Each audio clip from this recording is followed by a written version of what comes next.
Assalamualaikum warahmatullahi wabarakatuh. Waalaikumsalam. Alhamdulillahirabbil alamin. Asyhadu an la ilaha illallah wahdahu la syarika lah al-malikul haqqul mubin. Wa asyhadu anna Muhammadan abduhu wa rasuluh. Wassalatu wassalamu ala rasulina Muhammadin wa ala alihi wa sahbihi ajma'in, amma ba'du. Bapak Ibu jamaah Masjid Nurul Hidayah yang insyaallah disayangi Allah Subhanahu wa ta'ala. Ada satu kisah yang menceritakan bahwa Umar bin Khattab radhiyallahu anhu pernah menemui Rasulullah sallallahu alaihi wasallam. Lalu Umar bercerita bahwa, ya Rasul, ada seorang pemuda di depan rumah saya tak henti-hentinya menangis sampai saya merasa sangat terganggu. Kemudian Rasulullah sallallahu alaihi wasallam kembali bertanya kepada Umar, sekarang anak muda itu di mana? Ya Rasul, ada di depan pintu kita punya rumah. Kalau begitu persilakan dia masuk. Ternyata jamaah yang dimuliakan, pemuda ini di depan Rasulullah sallallahu alaihi wasallam juga tak henti-hentinya menangis. Lalu ditanya, apa yang menjadikan engkau tak henti-hentinya menangis? Ya Rasul, beberapa waktu yang lewat saya melakukan perbuatan dosa. Saya terus-menerus menangis karena takut. Takutnya itu jangan sampai dosa ini tidak diampuni dan taubat saya tidak diterima oleh Allah Subhanahu wa ta'ala. Berbeda terkadang orang sekarang, Pak. Menalepa atau dosa malah gembira menceritakan kepada orang lain.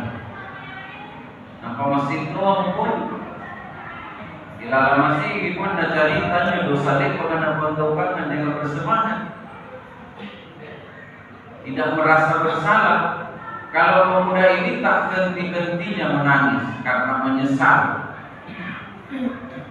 Lalu ditanya oleh Rasul, apakah dosa yang engkau lakukan itu karena mempersekutukan Allah? Ya Rasul, saya tidak mempersekutukan Allah. Apakah dosa yang engkau lakukan itu karena membunuh seseorang? Ya Rasul, saya tidak membunuh. Apakah dosa yang engkau lakukan itu jauh lebih besar daripada ampunan dan kasih sayangnya Allah? Ya Rasul, ampunan dan kasih sayangnya Allah jauh lebih besar dibandingkan dengan dosa yang saya lakukan. Kalau begitu, ceritakan dosa apa yang pernah kau kerjakan. Begini ya Rasul, pekerjaan saya sehari-hari bukan penggali lubang kuburan. Beberapa waktu yang lalu ada seorang gadis yang dikebumikan atau dikuburkan. Gadis ini semasa hidupnya saya jatuh cinta sama dia, tetapi saya sadari cinta itu pasti tertolak karena perbedaan status sosial yang begitu jauh. Jadi malam pertama ia berada di alam kubur sana, saya gali kembali kuburannya, terus mayat gadis itu saya angkat naik, kemudian saya buka kain kafannya lalu melakukan sesuatu ya Rasul. Ini yang menjadikan saya tak henti-hentinya menangis. Rasulullah kaget, lalu mengusir anak muda ini, tinggalkan rumah saya, keluar dari rumah saya. Perbuatan itu sungguh sangat jahat.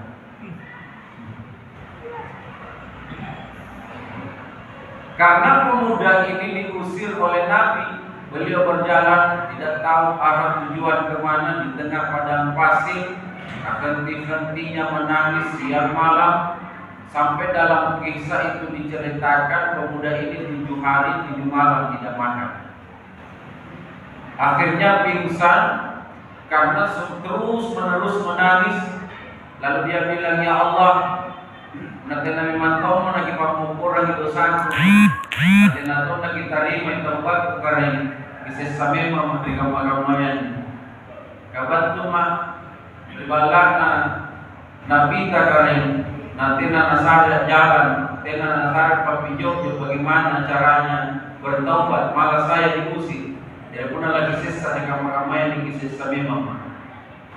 Karena rintihan pemuda ini, maka Allah dengar, kemudian dijawab, wahai malaikat Jibril, engkau temui Rasulullah Sallallahu Alaihi Wasallam. Akhirnya Jibril ketemu Nabi dan ditanya, wahai Muhammad, siapakah yang paling berhak mengampuni perbuatan dosa dari setiap hamba, dan siapakah yang paling berhak menerima taubat dari setiap hamba yang ingin bertaubat? Lalu Nabi menjawab, Jibril, yang paling berhak menerima taubat dan mengampuni dosa dari setiap hamba yang melakukan perbuatan dosa, yaitu Allah Subhanahu wa Ta'ala. Nah, kenapa paling beberapa hari yang lalu datang seorang pemuda ke rumahmu lalu kau usir? Padahal di dalam Al-Quran, Nabi ibadi anni ana rasulul ghafurur rahim.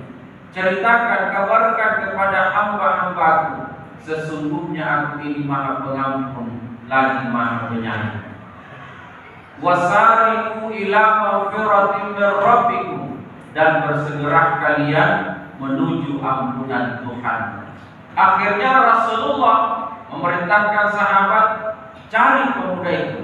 Diketemukan pingsan di padang pasir, lalu dibawa pulang. Akhirnya sadar, lalu kemudian Rasulullah katakan, wahai pemuda, engkau bergembiralah karena dosamu diampuni dan taubat diterima oleh Allah Subhanahu wa Ta'ala. Maka pemuda ini ikut sholat berjamaah dengan Rasulullah. Akhirnya beliau meninggal sementara sholat berjamaah. Allahu Akbar. Tidak ada dosa yang tidak diampuni oleh Allah kecuali perbuatan syirik.